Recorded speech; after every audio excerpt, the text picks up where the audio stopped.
¿Qué tal, amigos? Algunos científicos aseguran que el día que un astronauta pueda alcanzar la velocidad de la luz en su nave, tal vez podría viajar en el tiempo. Un sueño que ha fascinado siempre a la humanidad. En Tendencias 21 Televisión hablamos habitualmente de ciencia y tecnología. Hoy vamos a ocuparnos de ciencia ficción, o si lo prefieren, de fantasía y de aventura, de la posibilidad de viajar en el tiempo. Para ello contamos con dos invitados que representan la ficción y la ciencia respectivamente. Javier Olivares es creador, guionista y productor de El Ministerio del Tiempo, la serie española de televisión de mayor éxito esta temporada. Bienvenido, Javier. Gracias. Ana Alonso es doctoranda en física, especializada en cosmología cuántica, forma parte del Instituto de Física Fundamental en el Centro Superior de Investigaciones Científicas. Gracias también por su presencia. Javier, ¿por qué una serie de televisión basada en los viajes en el tiempo? ¿Cómo surgió la idea? Los viajes por el tiempo es un género, digamos, muy habitual, tanto en literatura como en cine, incluso en series, ¿no? Digamos que es uno, en cuanto que es un anhelo del hombre, siempre se convierte en ficción o en imaginación, ¿no? Normalmente los viajes en el tiempo van en paralelo a que, como creadores de series o de literatura, el hombre siempre ha hablado de otras épocas en las que no vivía también, ¿no? Es decir, con lo cual el paso de escribir, por ejemplo, ahora, de hacer una serie en el siglo XIX o de repente hacer una que va a todos los siglos, esa es la diferencia de la serie, ¿no? El lema de la serie era ¿por qué hacer una serie de época pudiendo hacer una serie de todas las épocas, ¿no? Entonces es un poco...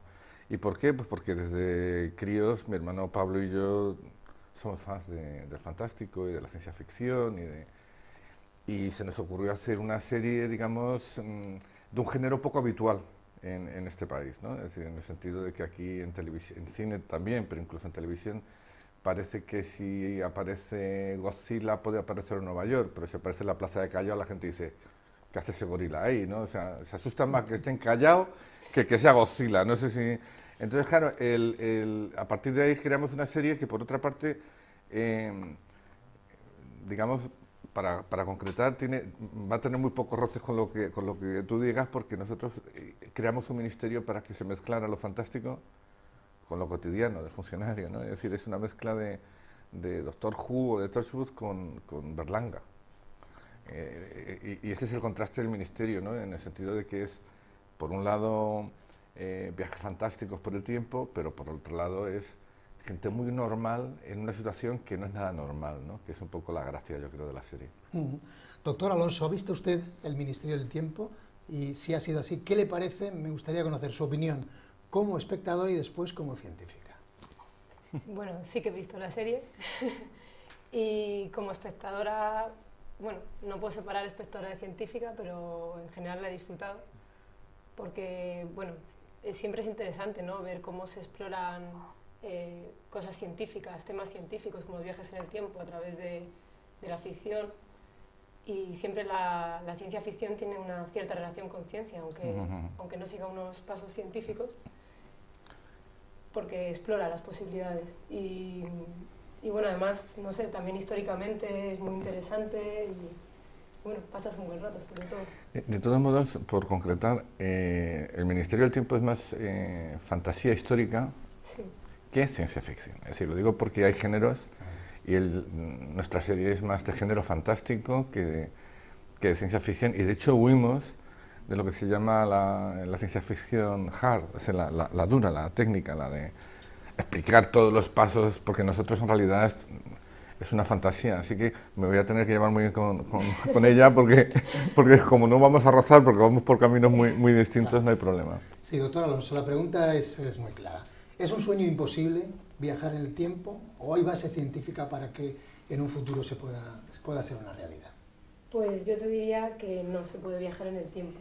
Lo que pasa es que las leyes actuales, que es las leyes que gobiernan el espacio y el tiempo, es la relatividad general, y permite la existencia de unas zonas en las que se puede viajar en el tiempo, que son unas zonas que poseen lo que se llama curvas temporales cerradas.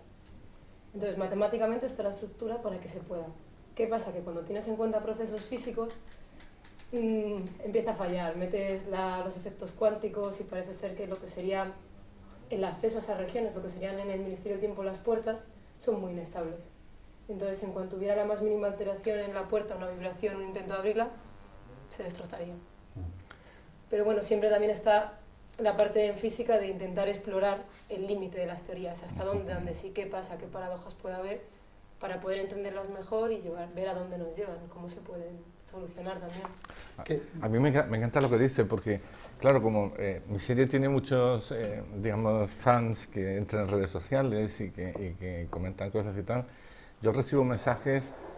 Yo recuerdo en Almería hace poco, que nos llevaron allí a dar una charla, levantó la mano un señor del público y dijo: lo que menos me gusta de su serie es que no viajan por el tiempo de manera lógica. Entonces yo le pregunté que cómo viajaba él, por si tenía algún método más sencillo poder aplicarlo a la serie, ¿no? O de repente recibes un mensaje, es decir, oye Javier, con todo el cariño del mundo, te escribo un mensaje: oye Javier, te tengo que decir una cosa, científicamente la ropa no soportaría nunca un viaje por el tiempo. O sea, tendrían que salir desnudos por la puerta. Entonces, claro, quiero decir que a veces cuando entras en esto te das cuenta de que dicen, es que no justificas el tema de las puertas. Es que cuanto más lo justifique, más mentira va a ser por parte de la ficción. Es decir, con lo cual hay como una especie de complicidades en las que de repente, mira, se viaja por el tiempo y ya está, ¿no? Y también es cierto que en este país, en ese sentido, la gente... Es curioso, ¿no? Porque si tú aquí hicieras una serie política, la gente no entendería que se llamara al Partido Popular Partido... No se podría llamar así porque la gente se quejaría. Si tú eres Borgen, de repente dices, bueno, se cambian los nombres de los partidos. Aquí ya. O el presidente se llamaría Juan Pérez, diría el público. Juan Pérez, pero si es Rajoy. ¿Y qué partido es ese que no conozco? No entra en el juego de tal, ¿no? Dice, no, quieren realismo, pero luego cuando les das el realismo...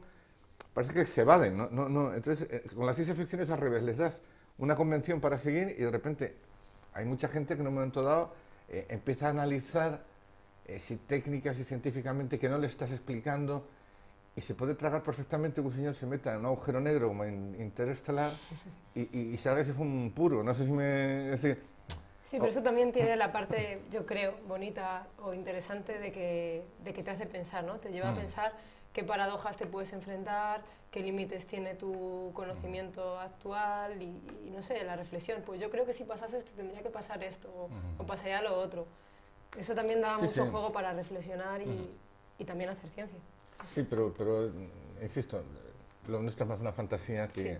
Porque a mí me preocupa más el choque cultural de alguien del siglo XX cuando conoce a Lope de Vega y dice, ¿y este es Lope de Vega?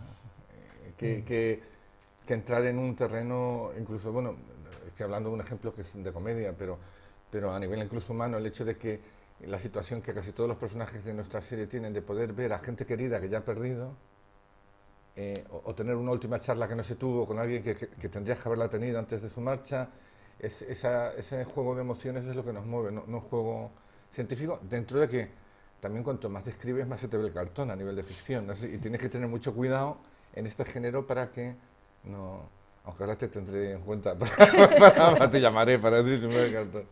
Sí, doctor Alonso, siguiendo con la pregunta que le hacía antes, me gustaría hablar de la teoría de la relatividad especial de Einstein, que de alguna manera, bueno, pone las bases para la posibilidad de esos viajes en el tiempo de los que hablan los científicos.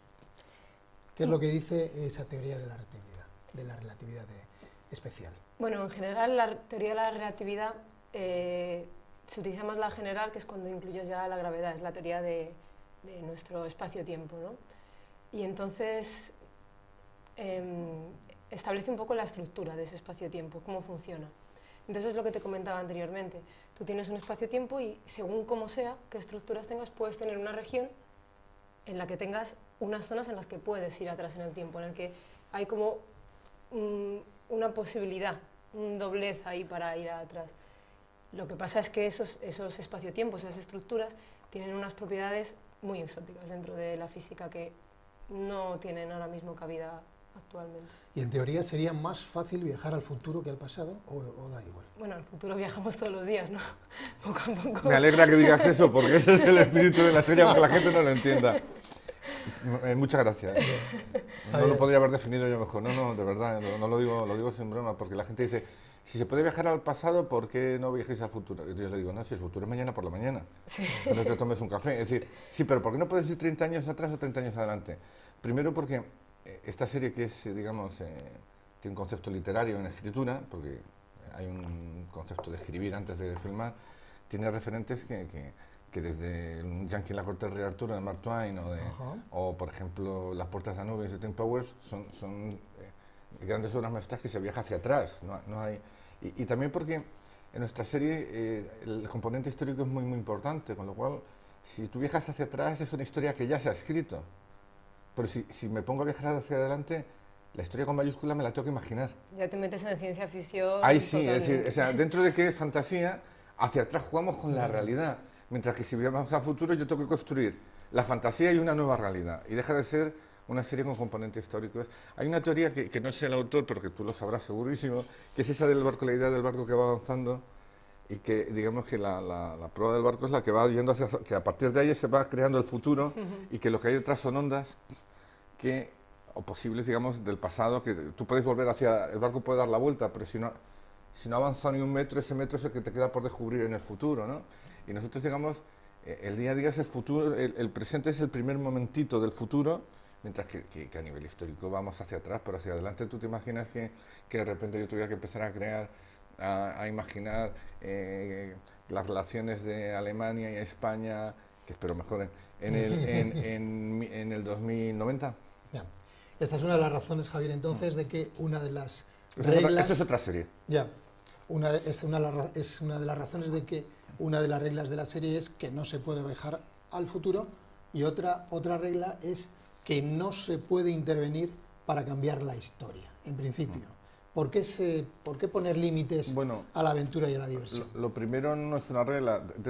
Si el Ministerio Real existiera y estuviéramos en una de sus habitaciones, te diría que lo primero es lo que es, y lo segundo es una cuestión de, como diría, irónica, escéptica, muy, muy hazañista en el sentido filosófico del asunto de que mejor no tocar el pasado, no porque el presente sea bueno, sino porque siendo como somos, mejor no tocarlo por si es peor. No sé si me... Es decir, mucha gente, bueno, no mucha gente, muy poca, y curiosamente periodistas, no gente especializada en el mundo de ficción, sino gente que probablemente no vea la serie, hablo de 3 o 4 personas, porque gracias a Dios nuestra serie ha tenido bastante éxito de crítica, han tachado la serie de reaccionaria, tal, porque la función es no cambiar la historia, como diciendo, dando por hecho que es conservadora.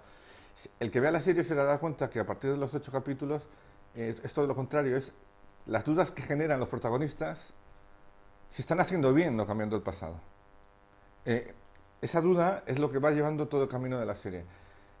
Yo no creo que sea en ese sentido una serie reaccionaria, sino, insisto, una serie de decir, siendo como somos en España, a lo mejor si queremos mejorar algo todavía llegamos a un presente peor del que vivimos, ¿no? Es un poco esa idea de la serie, no es una cuestión de rigidez, no, hay que cambiar nada, es que... Y en futuros capítulos no se va a cambiar esa regla. Se lo digo porque algunos personajes en la serie se quejan de no poder hacer nada para evitar crímenes, para evitar muertes. Bueno, pero los evitan, en cierto modo. Es decir, esa duda, ese secreto es la gracia de la serie, lo que le da la parte adulta. No se puede viajar al pasado, pero Julián, el personaje de Rodolfo Sánchez, va a ver a su mujer. E incluso intenta salvarla. No se puede viajar hacia el pasado. No sé si salva a su hijo. De momento no puede salvarla. Sí, pero no sé si salva a su hijo del arma de invencible. Es decir, tampoco estamos planteando que cambiar el pasado sea tan fácil como voy y lo cambio, sino que hay veces que puedes y hay veces que no. Es decir, como en la vida, hay veces que te dan el café como quieres y el café frío, ¿no? Entonces, quiero decir, Alonso sí salva a su hijo, Julián no puede, Amelia tiene la duda de qué va a ser de su pasado y cómo puede, si tiene que intervenir o no en él. Es toda una gama real, es como nuestra vida actual, que cada día tomamos decisiones y no sabemos si tendremos éxito. Pues ello es igual hacia el pasado, ¿no? Pero sí ha habido cambios en la historia del pasado de nuestros personajes. Doctor Alonso, una pregunta muy difícil. Si alguna vez se pudiera viajar en el tiempo, por ejemplo al pasado, ¿sería posible cambiar el curso de los acontecimientos?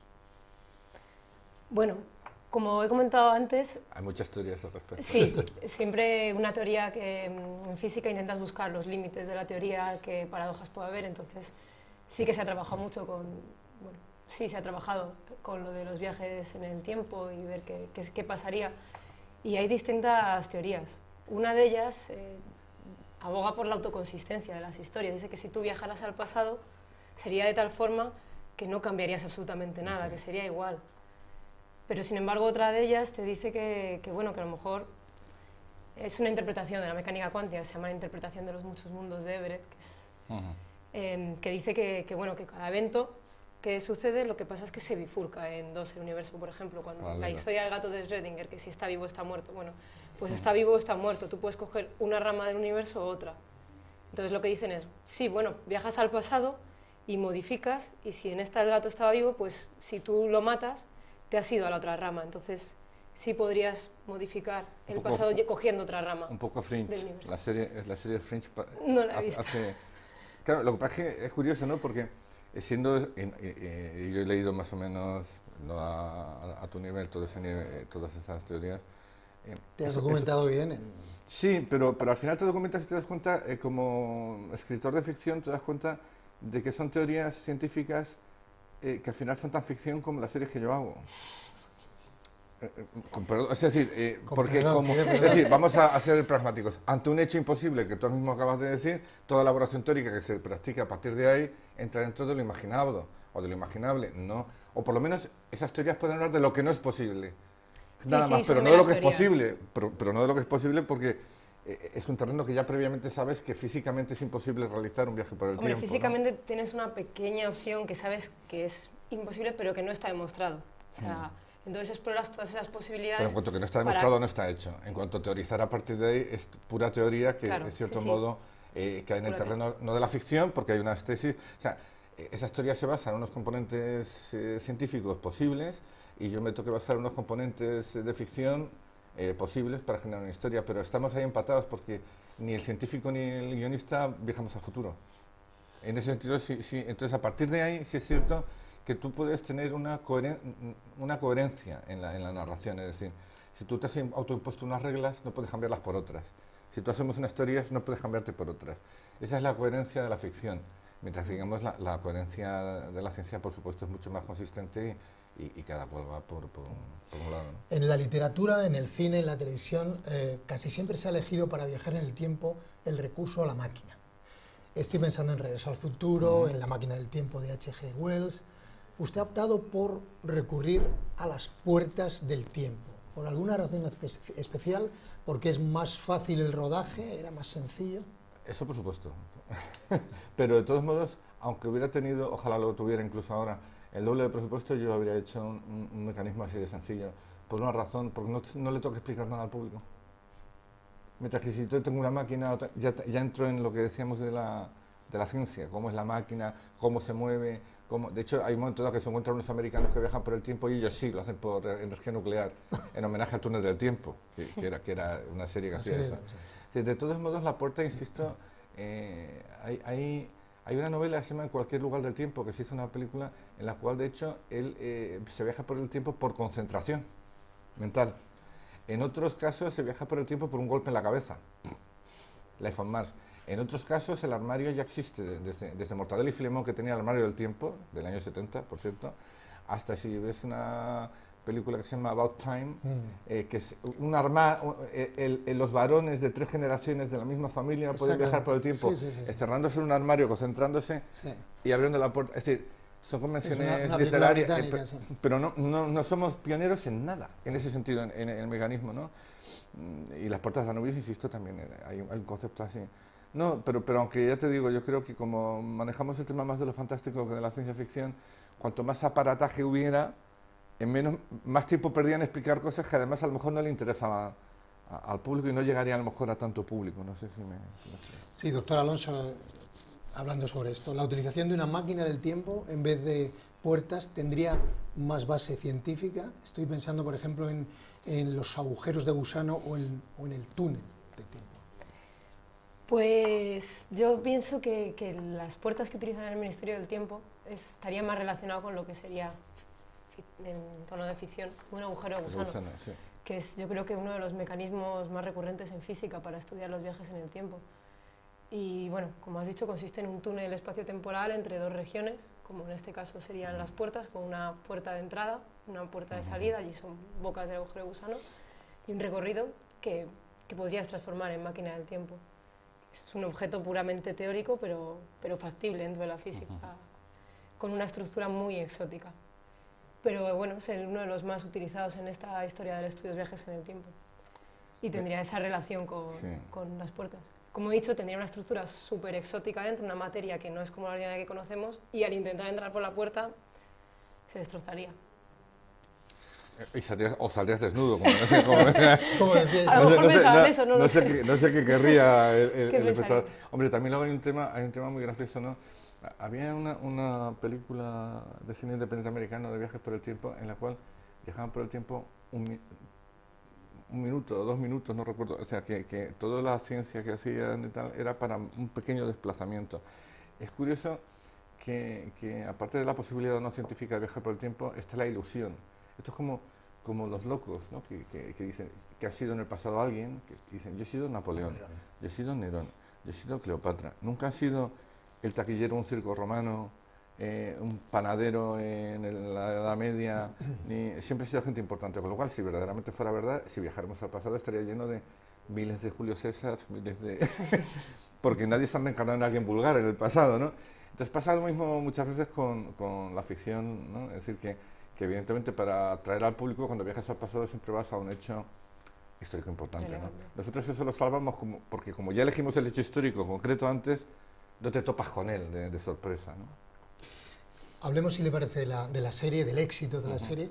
¿Imaginaron alguna vez, su hermano y usted, que una serie española con dosis de historia, de ciencia ficción o de fantasía, de amor y de humor podría triunfar en antena tan rápidamente? Bueno, hay gente que discutiría lo del éxito porque yo prefiero no discutirlo, claro, me conviene. Pero como por audiencias, digamos, de medición de audiencias, sí ha habido series que han tenido muchísima más audiencia que nosotros. Hay gente que dice que El Ministerio es una serie, digamos, de la que se está hablando demasiado sin tener, digamos, unos datos.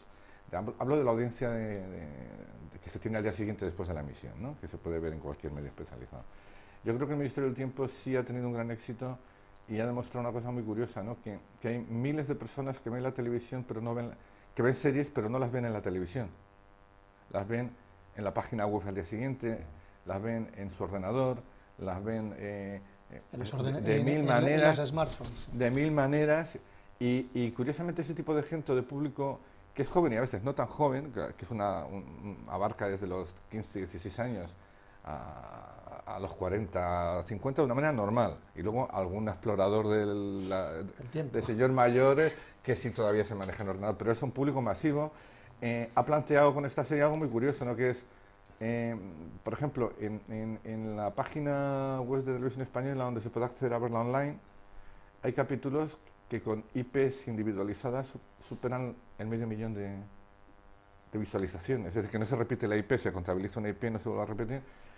Hay más de 500.000, con lo cual si vas sumando eso, más vas sumando la gente que lo deja en el Smart TV y lo deja programado, o la gente que lo va haciendo tal y cual, al final te encuentras con que incluso la gente que puede ver la 1 a través del Plus y por Yombi lo puede, es decir, al final resulta que por Yombi no, pero que lo graba o qué tal, al final resulta que has tenido una audiencia muy superior, pero en vías alternativas.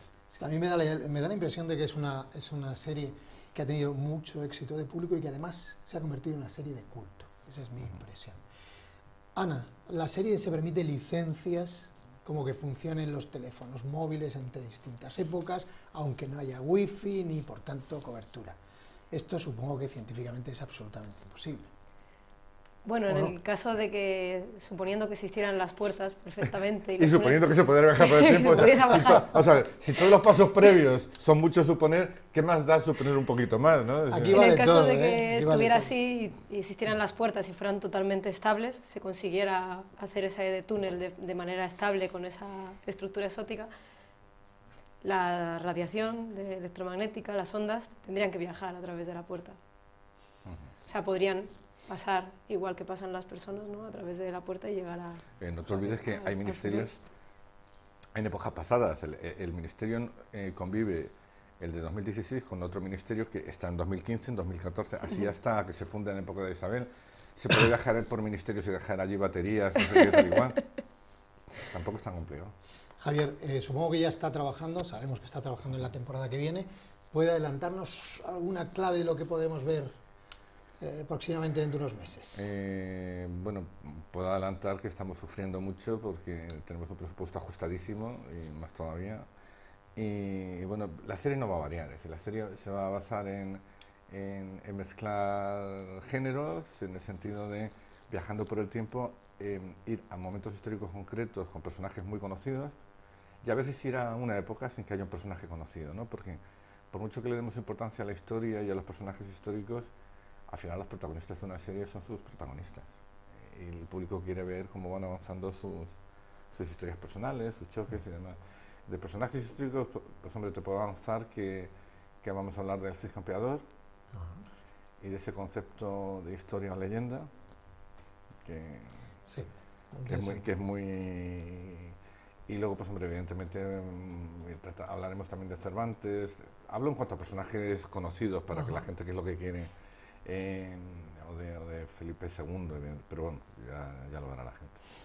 Una pregunta para los dos ya para ir terminando. Si tuvieran acceso al Ministerio del Tiempo, si fueran agentes, ¿a qué época viajarían? ¿Qué hecho histórico les gustaría modificar o corregir? Ana. A mí, como ha dicho él antes, me daría mucho miedo corregir algo, porque corriges una mínima cosa y joder, saber qué desencadena en el futuro y qué te encuentras a la vuelta.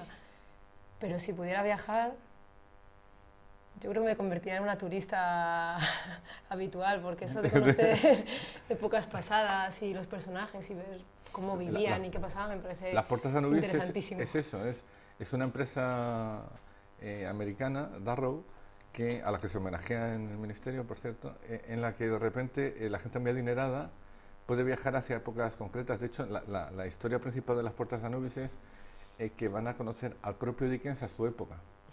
Y llevan un especialista en Dickens para que les vaya guiando, ¿no? Es un viaje turístico a una época concreta por parte de gente adinerada, ¿no? Un poco lo que Eso sí, seguro que rompemos un montón de mitos que tenemos ahora establecidos. Seguro. ¿A dónde viajaría, Javier? Yo lo he dicho varias veces y mi hermano falleció en noviembre del año pasado, de ELA. Yo viajaría lo más cerca posible a seguir hablando con él y a contarle y a contarle cómo ha ido las cosas en el futuro, ¿no? Y esperando así, si alguna vez, que eso también parece ciencia ficción, la ciencia se dedica a trabajar más en enfermedades que dicen que son minoritarias, pero que tal vez no lo sean tanto, a lo mejor algún día le llevaría a la medicina. Pues gracias a los dos, gracias a Javier Olivares y a Ana Alonso. Yo creo que están empatados. Javier Olivares, creador, guionista y productor del Ministerio del Tiempo. Asistimos a una serie de gran éxito en televisión española. Y Ana Alonso, doctoranda en física, especializada en cosmología cuántica, formando parte del Instituto de Física Fundamental en el Centro Superior de Investigaciones Científicas. En el Consejo Superior de Investigaciones Científicas. Perdón, el Consejo Superior de Investigaciones Científicas. Gracias a los dos. Vamos a hacer un guión juntos. Encantada. Y a ustedes muchas gracias. Les esperamos aquí en Tendencias 21 Televisión. Hasta luego.